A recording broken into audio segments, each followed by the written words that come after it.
أعوذ بالله من الشيطان الرجيم. قال فما خطبكم أيها المرسلون؟ قالوا إنا أرسلنا إلى قوم مجرمين لنرسل عليهم حجارة من طين مسومة عند ربك للمسرفين فأخرجنا من كان فيها من المؤمنين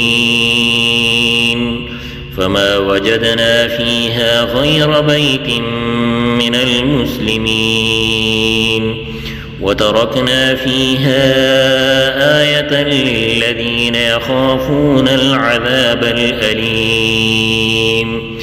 وفي موسى إذ أرسلناه إلى فرعون بسلطان مبين فتولى بركنه وقال ساحر أو مجنون فأخذناه وجنوده فنبذناهم في اليم وهو مليم. وفي عاد إذ أرسلنا عليهم الريح العقيم ما تذر من شيء أتت عليه إلا جعلته كالرميم.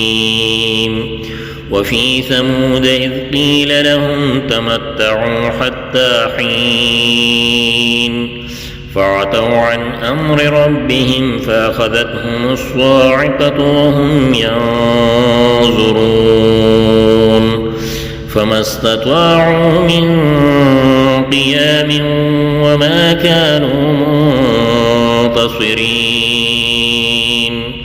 وقوم نوح من قبل إنهم كانوا قوما فاسقين. والسماء بنيناها بأيد وإنا لموسعون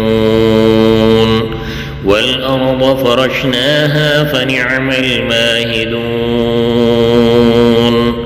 ومن كل شيء خلقنا زوجين لعلكم تذكرون.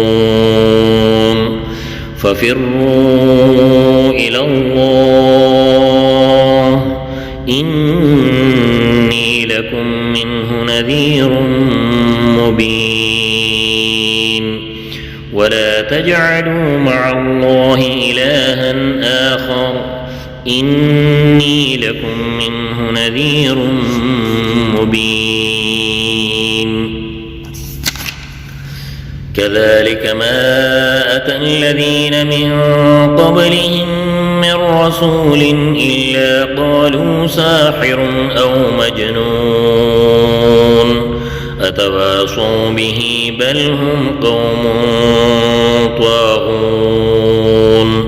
فتول عنهم فما أنت بملوم وذكر فإن الذكرى تنفع المؤمنين. وما خلقت الجن والإنس إلا ليعبدون ما أريد منهم من رزق وما أريد أن يطعمون إن الله هو الرزاق ذو القوة المتين. فإن للذين ظلموا ذنوبا مثل ذنوب أصحابهم فلا يستعجلون. فويل للذين كفروا من يومهم الذي يوعدون. صدق الله العظيم.